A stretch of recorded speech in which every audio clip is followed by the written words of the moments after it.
Good morning and welcome to Morning Coffee with Brigid. I'm Brigid Burke and it is now the 14th of September. I mean, it's astonishing to me that as of tomorrow we're going to be halfway through the month already. Good morning, Sam. It's or afternoon, actually. Well, no, if you're still here, then it's morning, right? Good morning, Alex. And good morning, Suda. Wow, we got three people right in a row already this morning.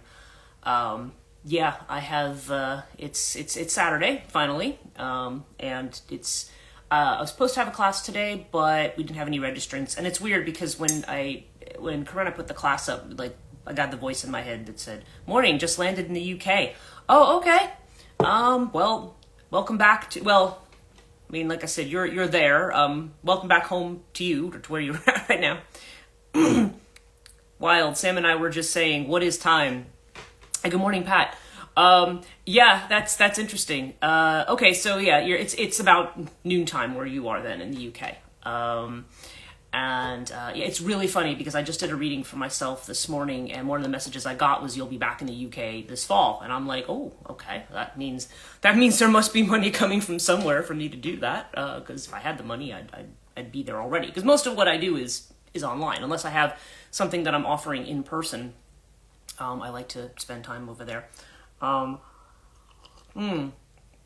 What is time? Yeah.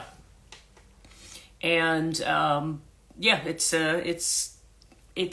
there's somewhat arbitrary, I think, although depending on where you are, I mean, certainly in the UK, they're farther along in the day than they are here where the sun is just coming up. So I mean, the measurements, I guess, do make sense, but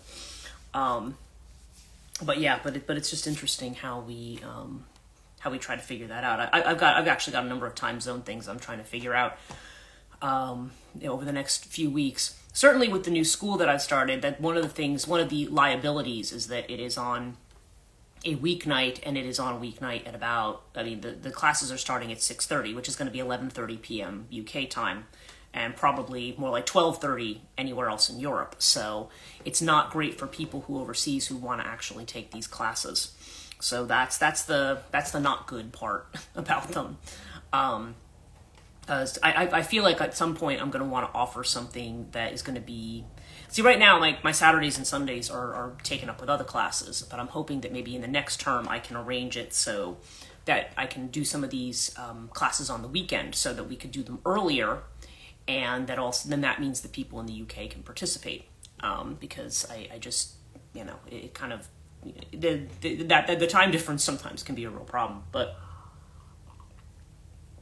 anyway, the new school is out there, and basically the message, yay, yes, I know, I was thinking about you when I was doing this, and I'm like, these times are not going to be good for anybody, like, because there's you, and then I think Ellen might be interested in taking certain classes as well, and it's like, I was like, ugh, it's just kind of, but again, like I said, the instructors, that's when they're available, because they're not available any earlier. So that's the problem that I had. And the fact that my weekends have been committed, I'm actually it's like my intuitive development weekends. I'm going to be doing one in like late October through December over in Milford.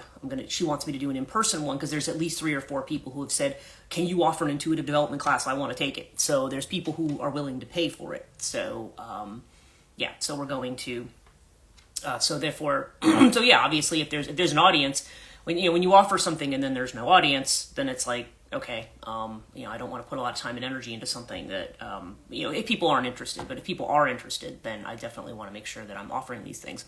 And of course, we're not quite halfway through this set of intuitive development classes. I think this Sunday will be the 4th class, if I'm correct, because we started, yeah, I think this is the 4th one.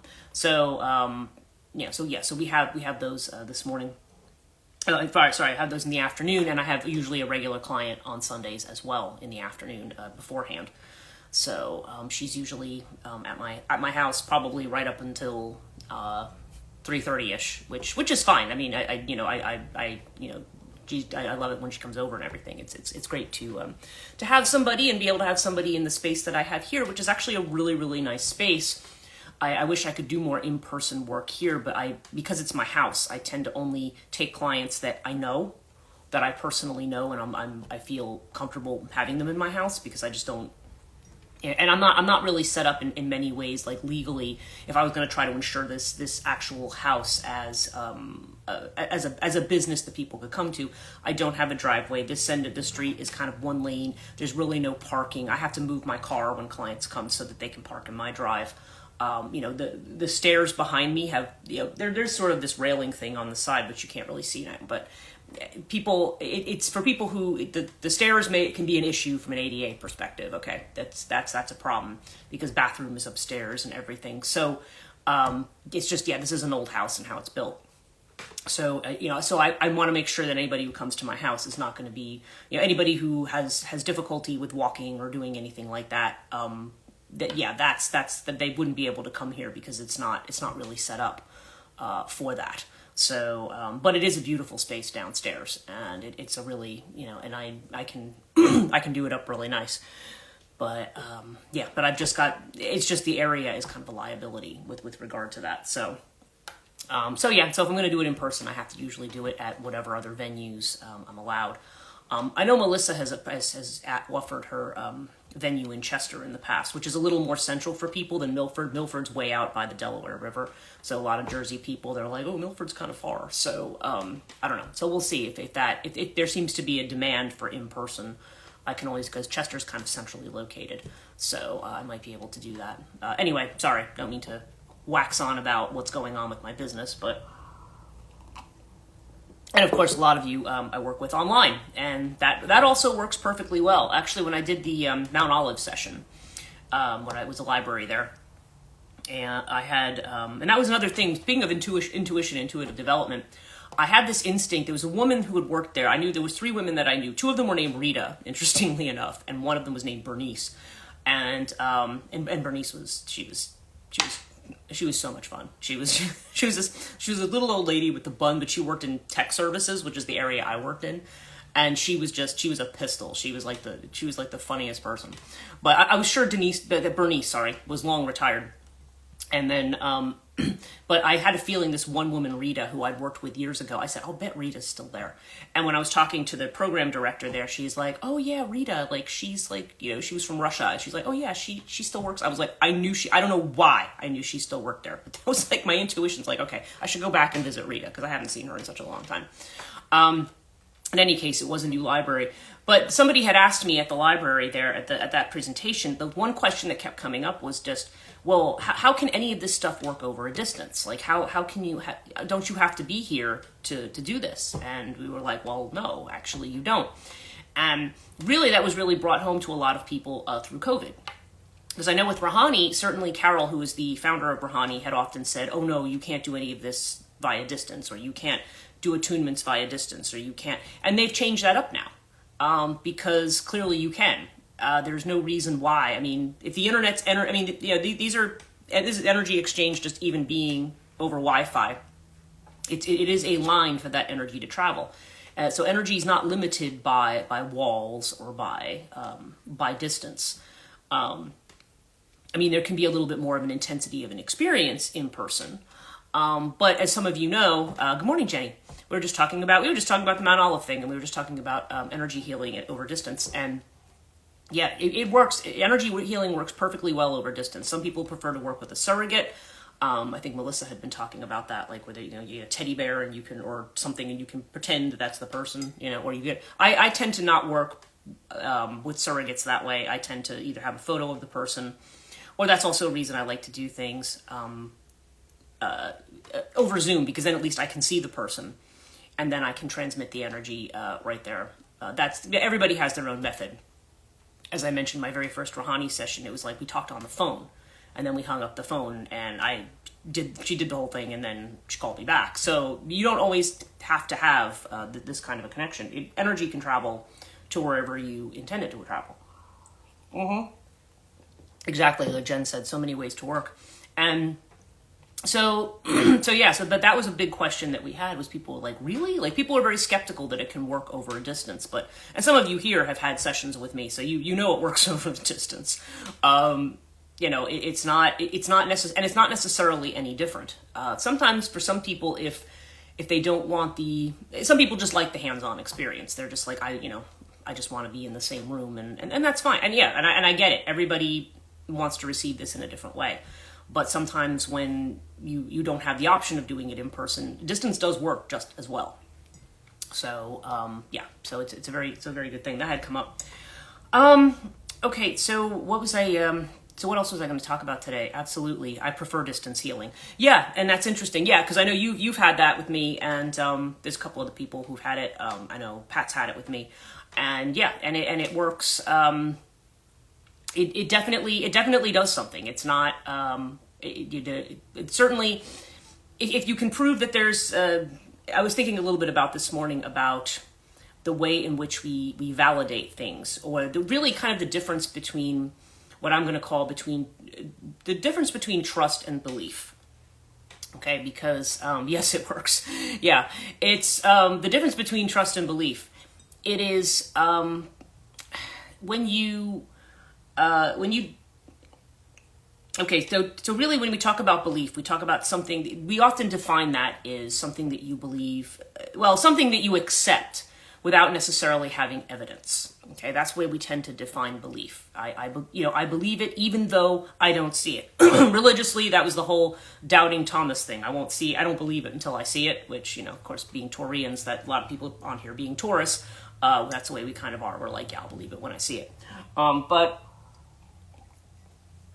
one, and of course there's this thing, because Jesus will say, well, blessed are those who believe without seeing. But so that kind of gets around that whole core issue of trust, of trusting when you receive information, whether you're receiving it intuitively or whether you have a reading or whatever it is that you have, and you get some kind of information. And a lot of times that will happen. Like even when I was doing the reading for myself this morning, it was kept. And this has come up repeatedly for me. You are going to be making a long trip. You are going to be going abroad. Because it was not only showing up in the 9th house, but in the 12th house, which is also a house of foreign travel. We don't talk about it that much, but that is another meaning of it. And I'm like, well, I'm looking at it and I'm like, okay. I'm back teaching again. Oh, by the way, with teaching, as it turns out, the department, one of the department chairs did not put in any of the contracts. She just, I don't know if she forgot. I don't know if she thought she did and it didn't happen, which would not surprise me because the way that all their systems work, they're very non-intuitive, speaking of intuitive. So turns out nobody in our department who was a part-timer got paid. And she wrote, I brought it up with HR and everything, and they said, oh, well, she just needs to release it. We could even do an interim check. But apparently it's not going to be in the system before the 19th now because I don't know. I guess maybe it has to go through several layers of approval or something before it goes through, which she probably should have. I signed this contract in July. So, but I think probably she was hit by Mercury retrograde.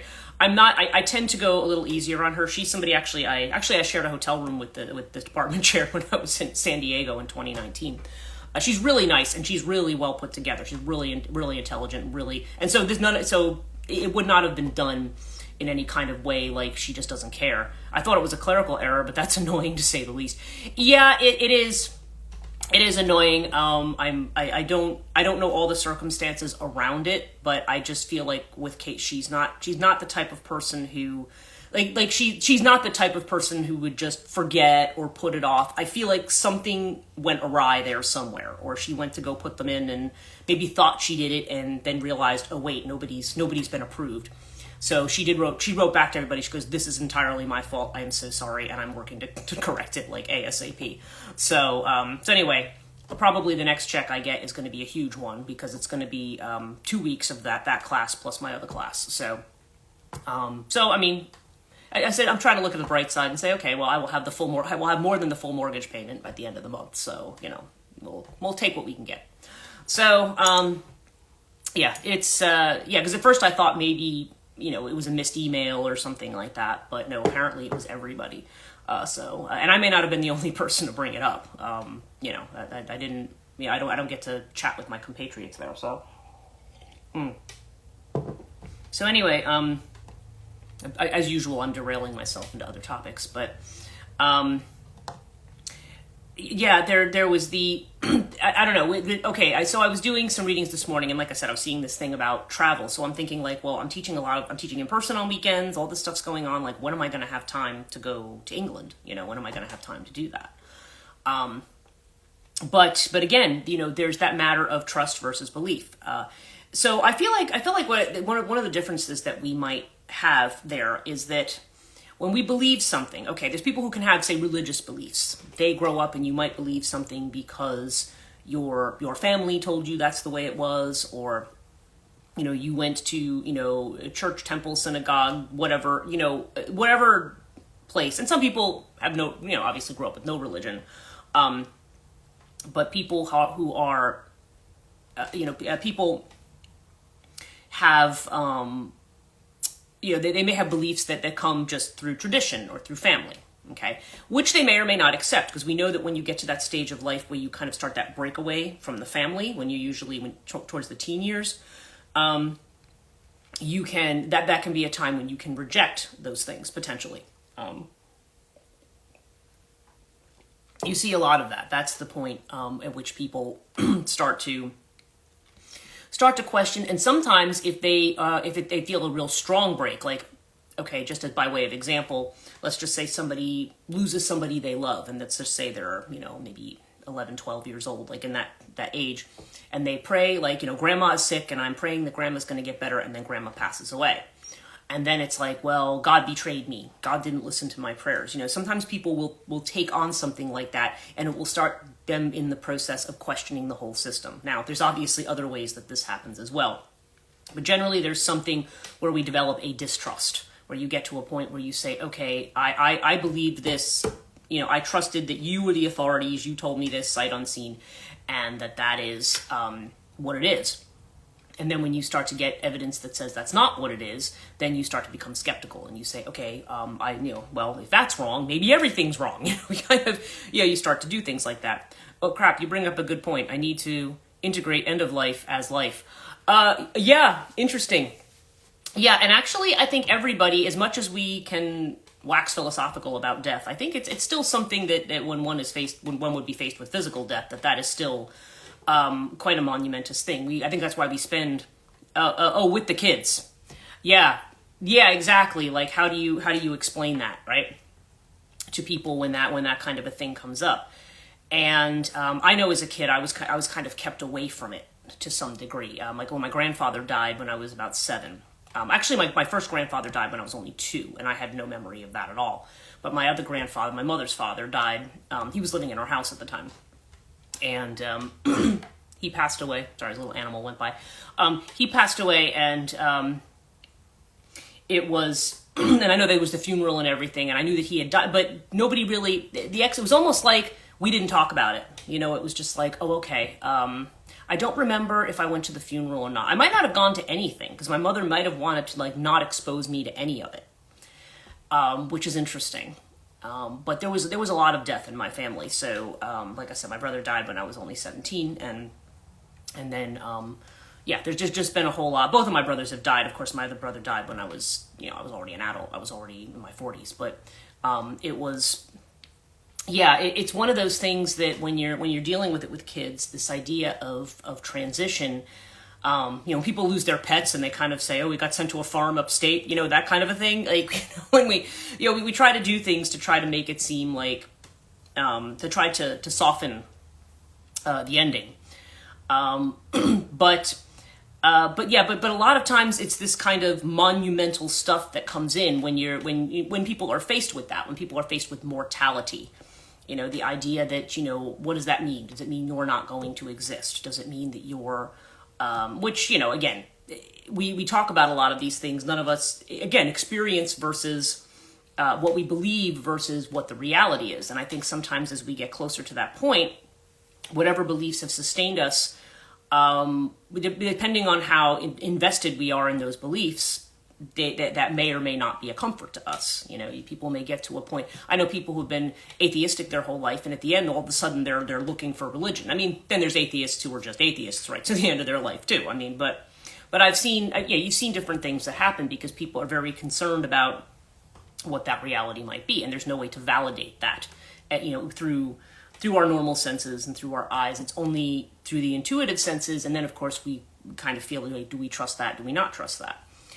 And then there's a matter of distinguishing between what is part of my narrative, what is it that I want to believe about life, which may or may not be true. And that gets to the idea of faith. It was interesting. I have the Farbers have these different oracle systems. They have the karma cards, and they have something called Goddess Guide Me, which I use occasionally. It's more of a thing with dice and things, and they actually have like a little flip book. It's interesting. I had picked it up, again, something I picked up ages ago. And there's a statement in there about, what was it? Belief is what how should she put it? Belief insists that the truth is what we want it to be. Faith is openness to the truth no matter what it turns out to be, is the way that she explained it there. And then there are religious people who would be better off as atheists instead of inflicting their religion on everyone else. Well, when people do that, when people go around, like what I think the term is, the fancy term is a proselytization, right? People who want to convert you to their religion, or people who want to judgmentally impose their beliefs on you. And it may not even be a moral thing. It could even just be, well, my God is real and yours is not, kind of thing. I mean, people still can do that. And some groups are more aggressive about that than others. I remember when I was first separated from my husband, and I was living in my apartment in Clinton, and I would drive to Milford, actually, to go do my laundry, because there was a nice little laundromat. There was a bakery across the street, so I would go really early in the morning. I'd have my laundry in, I'd go next door, I'd get my croissant and my coffee. It was really nice. Of course, that bakery's closed since then, but it was nice. I mean, I would go there and I could, and I'd bring a book and, just chill out in the morning. It would be, right by the river. It was really nice. So there was this woman who used to come in early and do her laundry also, and she was a JW, Jehovah's Witness. And she was, of course, they always talk to you in a very, very nice and friendly tone. So that's why I think some people are skeptical of people who are too nice to them. When I'm in the UK, if anybody comes up and speaks to me in a really friendly tone who's from there, I'm like, okay, I'm already suspicious of you because this is so out of character for, a lot of, I just feel like in Britain, people are kind of known for minding their own business. They're just kind of polite, but they kind of mind their own business, which is something I've always appreciated about Britain. But if you have somebody who's just like, oh, hi, and you're like, yeah, you belong to a religious group and you think that because and people make those judgments about you. They think that because you're female and you're by yourself that you must be alone. And I'm like, no, actually what you're projecting is your own insecurity onto me. And I don't like that kind of a thing. Oh, and there's a deer out there.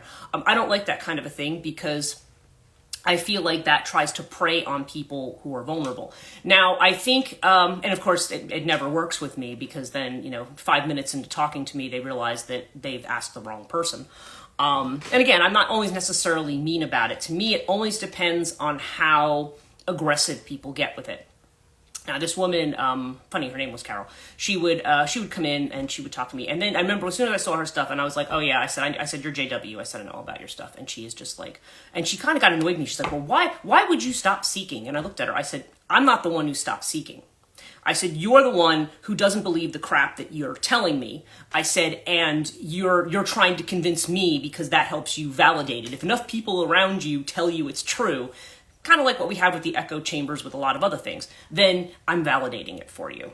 And I'm like, I'm not going to validate that. I said, it's not, I said, you believe whatever you want, if that works for you, you go, but they're supposed to, but that's too funny. Yeah. But that's just kind of the way, yes. I'm just like, and then they'll try to say to me, like talk to me, like condescend, like I'm not educated about religion. I'm like, I have 3 postgraduate degrees and one of them is in religion. I'm like, yeah, I do. And actually I studied NRMs and things like that, new religious movements and stuff. I said, so yeah, actually I know quite about it. It's kind of like when you'll see on Twitter when somebody will make a statement about physics or astronomical events, and they'll be like, yeah, well, who do you think you are? And they're like, well, actually I have a PhD in physics. So, it's kind of funny. When you say to people, bringing the fire. Yeah, well, that's it. To me, I'm like, bam. Yeah, I just like, no, I already know. And I already know exactly And again, I don't tell anybody what to believe. If I know people who are in that system and they, oh, it's been great for me. Okay, then it's great for you, fine, I've always felt, though, that the need to proselytize, the need to knock on the door and try to convince me that your faith is the right one, first of all, is a complete misunderstanding of what faith is. It's a complete misunderstanding of faith, because faith is not about, again, the fact that you have a revelation. Okay. Those of you, okay, like Joanne's not on this morning. I know she had a busy day yesterday, but if you do Kabbalah, okay, like one of the things in Kabbalah, it's a form of mysticism, and there's but there is, okay, where was I going with this? I've literally just lost my train of thought on that. So we're talking about faith and belief, and about I'm just backtracking here. The idea that when you need to proselytize something, when you need to try to convert other people to your actual belief system, there's a certain insecurity that's projected there, because if you're, okay, now I know where I'm going with this. If you have a personal religious experience, okay, I'll give my aunt as an example. My aunt's dead now, so it doesn't matter. She had an experience where she was a form of mysticism, yes, there was something, Tiferet's what I need to remember here. My aunt had one point, now my aunt lived a very, I don't know, she wasn't living the most moral lifestyle, let's just say, when she was younger. I mean, she smoked from the age of 11, and, she was always trying to do things to get male attention and stuff like that. My mom was not like that. My mom was a goody two-shoes. But then she, at some point, I guess, had some kind of a vision of hell, is what she said. And so after that scared her so much that then she became this religious zealot, like Catholic, to the point that you literally would just just get away from me, I mean, it was, but because she interpreted that as some kind of like a warning about her sinfulness or something, but not recognizing, I'm like, no, this is actually like a psychological compensation that you're having. This is something that's going on here. And it's an experience that you're having that's trying to tell you something about how, about what's going on inside of you. If you're seeing this hell, then that hell doesn't have to do with anything external. That has to do with you. Okay. But now you're projecting it onto everybody else. Everybody must repent. You hear that kind of a thing. People who have these strong visions and feel tormented in that way, the torment's probably coming from something else that does need to be worked through. And she, like my mother, went through very, very traumatic life growing up. So that's probably a manifestation of that. But she doesn't see it that way. It's seen to her as a religious thing. And then she just became absolutely rigidly like Catholic, to a point that even people who might... Sorry, we got paused there. That's kind of funny, right? We got paused due to poor connection, like right there. Hopefully we don't get that again. But yeah, she kind of had this, maybe she's trying to cut in, and maybe she has something to say about that, who knows.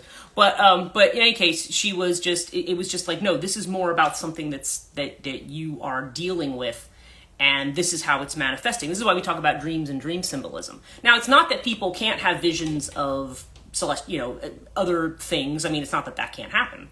But it was just to a point where she was, Catholic, to a point that was just like I was like, okay, yeah, really, now the connection is gone. This is all just literally about fear and about the way in which you project your fear on everybody else. And that's why I always feel that people who have to insist that they have to convince you that their religion is right. I'm like, I'm not the person you're convincing. You're trying to convince yourself that it's right. You're not trying to convince me.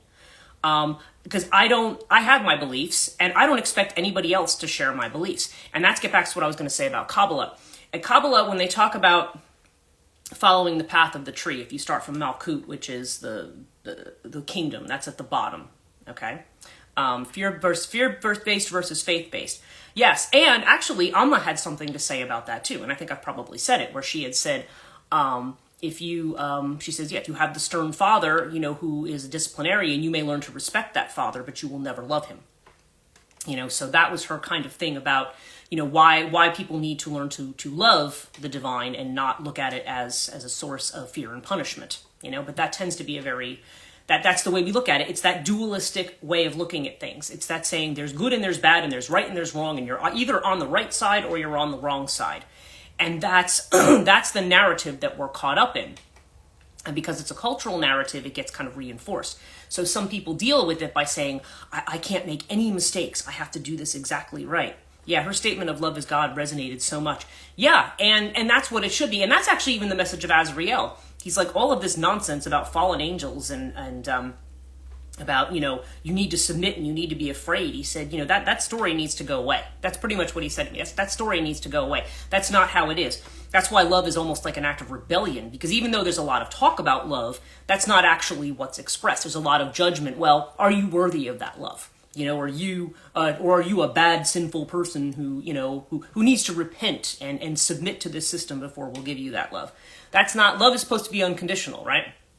And then there are people, theologians, who say, oh, no, that's not the way it is, and there's God's mercy. And yes, when you get into the mysticism, that's the way it is.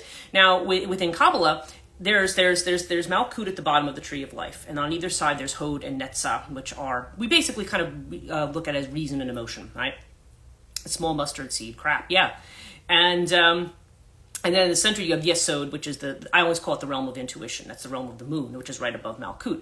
Now, above that is a point called Tiferet. Now, Tiferet is the mountaintop. Okay, that is the point. Some people say that is the point where one receives spiritual enlightenment, where you're on the mountaintop, Moses on Mount Sinai or whatever. You're able to see the big picture, okay, from that point. Now, everything above that part of the tree is about dissolution. Yes, it's about the way in which everything dissolves into nothingness, gets ground up into nothingness. Your ego gets ground up into nothingness, which is why Dion Fortune used to say, yeah, the spiritual aspirant can't get beyond Tiferet, is what she would say. Not necessarily true, but just beyond Tiferet is the abyss. Okay, it's called Dot. It's the abyss. And so, again, on this tree, that's kind of the invisible 11th Sephirah. But the point being is that when people reach Tiferet, what's often said in esoteric circles is they will say that is the point. Sometimes they call it the Lucifer point in terms of the fallen angel idea, because they said that's the point at which you spiritually wake up to something, and now you think you're the Messiah, you're the messenger, right? That's or what Jung would call the negative aspect of the self archetype, where you think I have arrived. And now the rest of you must listen to me because I have the truth. Okay, that's the Tiferet point, where that's the danger of it, because then you can go crashing right down into the abyss. I think it was Lon Milo Duquette who said, yeah, people who sometimes people who found religions are people who've just kind of fallen off the cliff. Megalomania, yeah, and there's people who get kind of like a Christ complex, we'll call it in this culture. Like, I'm the savior now. I know the truth, and I'm going to save you and bring you into the truth. Now, to be fair to some of these people, because they are so legitimately buying into this narrative, they may literally think they're doing a good thing for you, but they're not. They want it's another form of control, and it's just like the point being, if you actually have that mystical experience, if you actually have, or that samadhi experience, that experience where you're in and you actually, as Jung would say, I don't have to believe in God because I know. If you're in that space, which can arrive, which does arrive, and you never know when it's going to arrive. That's what they call the act of grace. It comes in whenever it's going to come in. And weirdly, little what was it? Fun fact, I guess you would call it. Venus, the word Venus, is the Latin word Venus, and that means grace. Okay, and Venus is the goddess of love. Often in certainly in Roman mythology, she's the goddess of love, and that is grace, and that's the grace is what shows you what the divine actually is. It's when you have that moment where there's no words for it, you just get it, and it's beyond words. It's beyond all the spin and the talking and the dogmas and all that kind of stuff. And once you've gotten there, then there's no need for you to convert other people to your point of view. everybody will follow a different path depending on what their life experience is, what their beliefs are, what their own core narrative is about how things are.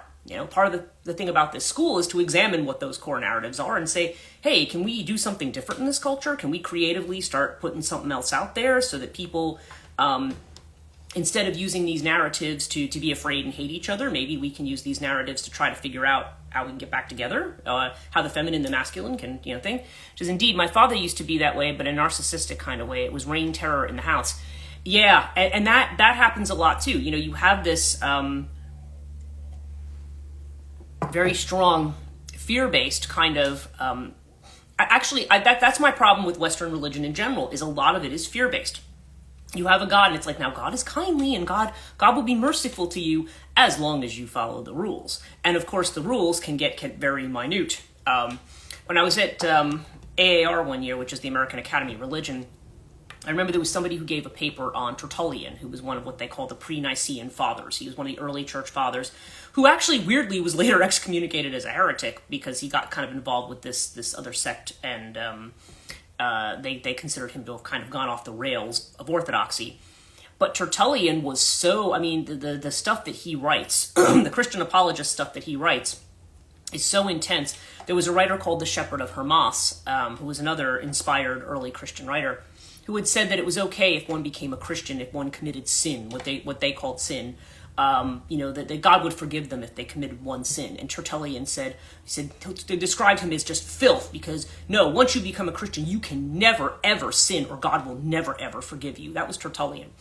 And I remember one of the guy was giving this paper, and one of the ministers raised her hand, and she's like, so what exactly is Tertullian talking about when he says God won't forgive you? Like, is it like, I took an extra piece of candy, or I murdered someone? Like, are they on the same level here? Like, what is he talking about? Yeah, it's just, but that's just it. Because then you feel like you're on notice all the time. You're policing yourself all the time. You're spending your time like going, oh my God, am I doing the right thing? And even if you're not somebody who says, is God going to get me? There's still this kind of pressure in the environment about how you're supposed to behave and who you're supposed to be. And I think that's why we're seeing a lot of cards lately around morality and judgment. Like, why they're saying drop the morality. This is not how you're meant to live. You're not meant to live this way, Never been a word. It's, that's not how we're meant to live. And people who feel the need to try to convince you that I have the truth about God. So you don't have the truth about God. You with your whatever, whether you're a pagan or whether you belong to, I'm sure people who are Hindu and Buddhist and so forth deal with a lot of this too, with people who think that, we now have the truth. There used to be an idea of evolutionary religion, which is no longer used in religious scholarship, but even Rudolf Otto, who's written some really good stuff about what we call the numinous, he used to talk about how, there were these primitives who believed all this stuff, but now we have progressed and we have evolved religiously, and now we know what the truth is. Eastern religions have lording there too. Oh, they do. I definitely know. There's a lot in the Vedas that, I don't know, that's probably why my inclinations tend a little more towards Tantra, because they're not as, because they're more connected to ordinary people and just ordinary stuff. So it's, paranoia, deep stress, that's so, going back to the kinks now. So the band is what I'm talking about. They have it. I know it's there, but again, even with Hinduism, Buddhism, with all these, you will have a level that they feel is like more for social ordering. And then there's a level and that's why they talk about having two different levels. And then there's the mystical level. But there's a lot of people who want that level of meaning. They want that mystical level. They don't want because they want to feel, because that mystical level is what makes you really feel like you are here, you are part of this system, and you are alive, and how wonderful this place is. When it has to be all about, you got to follow this rule and that rule, and this one talks to this one, that one, and you wear this and you don't wear that. When you're so caught up in that kind of stuff, all you're worried about is whether or not, you're just like you're stepping in a minefield all the time. You're like, which way am I going? And this is what I think the message is. Like, no, we need to get out of that, we need to get out of this kind of mindset that mysticism isn't for us. Because as again, but the danger of mysticism is always that you will have somebody who thinks that they have arrived and now they have the message to carry to everybody else. And it's like, okay, well, you don't want to go that far, but you can come to some kind of a point.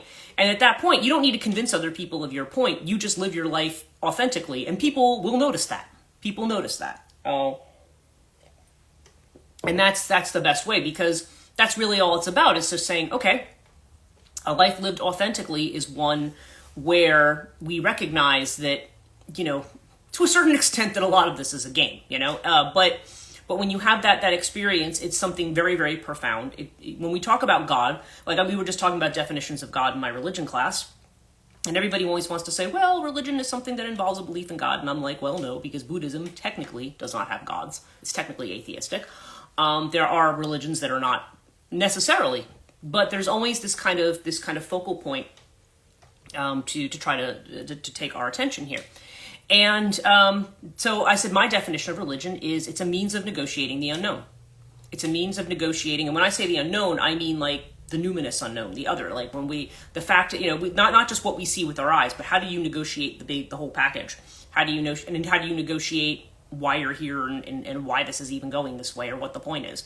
And again, there may be no point, but the fact that there's no point is also a mystery. You know what I mean? So, yeah. So our reading for today, we have the Sun card in the middle, the Innocence card. Again, innocence, again, going back to that, this is that sense of wonder that you have. And because it's the Sun card, it brings that level of clarity. It's that level of clearness, of seeing things exactly as they are. But that's looking at it almost through the eyes of a child. You're looking at it with that faith and that trust that is just kind of taking in everything that is without trying to analyze it or pass a judgment on it, right? Not trying to, or not to be jaded by it has to be this. Whoa, I got the Sun card in my personal reading. Yeah, so this is it. Yeah, the sun is shining on things. Like there's a light that's coming in. And the inner feeling of which we're unaware. Now this is interesting because we have the Dream card again. So again, this is about the past. This is about past images that we have had of how things are supposed to be, right? And what our internal feeling is. Because obviously, now we often talk about the negatives here. There's also some positives. I mean, obviously we may have positive associations with things as well. They may be something that brings us comfort. Like I look at my mom and she's somebody who will still, I don't know how much comfort it really brings her, but she will often talk about when she grew up in the desperate situations. Oh, well, it was the nuns who helped us and it was this and, and she became very, very religious as her way of coping or dealing with different things. And so for her, there was something in it, but, but I still feel a lot of that is fear-based, but regardless, even when there's fear, there still may be something to it that draws us in, right? And and again, I'm not suggesting that religion is bad. I'm just simply suggesting that people can sometimes, it's like Alan Watts said: instead of following the finger pointing the way, we suck on it for comfort. You're not seeing what religion is pointing you. Religion is all symbolic. It's pointing you to something. It's trying to show you. You walk into a cathedral, with this big, stained glass windows and flying buttresses and beautiful architecture. It's meant to point your attention to something bigger than you. the thing in and of itself, or the cross on the wall, whatever. That's not the point of it. All those images are meant to point you in a certain direction. Okay. Our external feeling of which we're aware is courage. Yeah. In a setting that appears to be bleak and barren, like pushing your way through, like, having this growth. I'm seeing a lot around creativity recently too. So this is about having the courage to be, when we're still trying to negotiate this, trying to look at the world this way again, that this is what can give us that courage to move ahead. And and it's saying there's inevitable change going on right now. So that goes back to what I was saying about last week or so about the eclipses and about different things that are going on. I think this is why the subject of trust is coming up, because it's saying trust that things are changing. And of course, there's also the reality here, as I was saying, that when we want to understand what the divine is, what we think of as, whatever we want to call it, we'll call it the God archetype, whatever that means for us. It's like you standing at the center and there's things kind of moving around the outside. You know, you're in that center place, and you're recognizing that things are just kind of moving. And you don't necessarily have to be on that wheel. I mean, to participate in life, we do get on the wheel and we do go around. But there is that center point where you're able to see, and you're also able to hear, because it's a very quiet spot in the middle. And you're finally able to hear. And that's the place at which you start to understand what the divine is. But it's not a place of words, you know? So there's that you know, and we do that again, you know, that brings us to that place of wonder, because you have the wonder of the fact of the existence of everything, you know? And our outcome, though, is the Ten of Wands. Again, there's this idea of dropping our burdens. You know, our energy ends up being suppressed. You know, we have some kind of an image of something that we're not living up to, or that we're supposed to be, or we have a nostalgia for some aspect of something. But yeah, so there's this idea of just dropping the burdens. The whole point of this is to release. There's a lot of people, you know, and not even just in terms of religion, but different aspects of our upbringing, you know, emotional release of different kinds. You know, a lot of people lately going through things where maybe they're crying a lot, or different things, you know, or just feeling a lot of very, very intense emotions. There's a release of something, you know, and that's why I think a lot of people are having stuff around voice too, because it's like, you want your own authentic voice to be heard. You don't want to be quiet because I might be doing the wrong thing or saying the wrong thing. You know, you have to be true to who you are. And you know, and again, having that kind of support. So I don't know, I feel like we're moving into a space where we're going to have that, where we're going to be able to release that energy. But suppression, of course, is also about releasing that energy in a safe way. Like, you know, it's saying, release it before it does something bad to you. It's that kind of a thing. Release it before it causes physical illness, before it makes you depressed, before it makes you angry. You know what I mean? Yes. Yeah, it's beautiful. It is. And that's why I think a lot of people are, this is definitely a time. And I'm also seeing this in other people's readings. I'm seeing this in other what Azrael likes to call receivers, the Ednos, the receivers. The people who are receiving messages are kind of coming to the same kind of message. Like, you know, it's time to stand firm in who you are and drop some of these old moral narratives. It's time to stop dropping this. You know, these particular religions, like people will say, well, is Christianity going to survive, for instance? Because Christianity is kind of a big offender in this area, because there's this idea of, well, think a lot of European history is we have the truth and you don't, and if you don't have the truth, we're going to burn you at the stake or whatever. So we are supported. Yes, exactly. There's support from the universe, and it's kind of like, okay, this kind of game of, you know, everybody needs to hate each other and be afraid of each other, and you know, we can be almost convinced that we're all doing it wrong, and should be doubting ourselves. And it's like, no, that time is coming to an end. This is a time when you want to connect, and like I said, I mean, there's always going to be people around you who are not going to get what you're doing or not going to connect with it, and that's fine. They can do whatever they want, but you don't want to dim your own light because of those people. So yeah. Anyway. We're at 7:48, and I could probably talk endlessly, as people know, about this kind of stuff. So, yeah, so that's our reading for today. And that was, I'm not even sure if that was the subject. Again, I might come in with a certain subject, and then I kind of end up in somewhere else. So I just go wherever it feels right. So I hope this was enlightening today. I hope you all have a great Saturday. And, yeah, I do plan to be on again tomorrow. So yeah, and then of course some of you will be taking, oh, you're welcome. And some of you are taking, I'll see you tomorrow night in Intuitive Development, which will be great. And yeah, so everybody have a great start to your weekend. And thank you. This was great for me. Oh, you're welcome. Good. I always hope that these give people at least a good start to their day or something to think about. So on point. Okay. Thank you.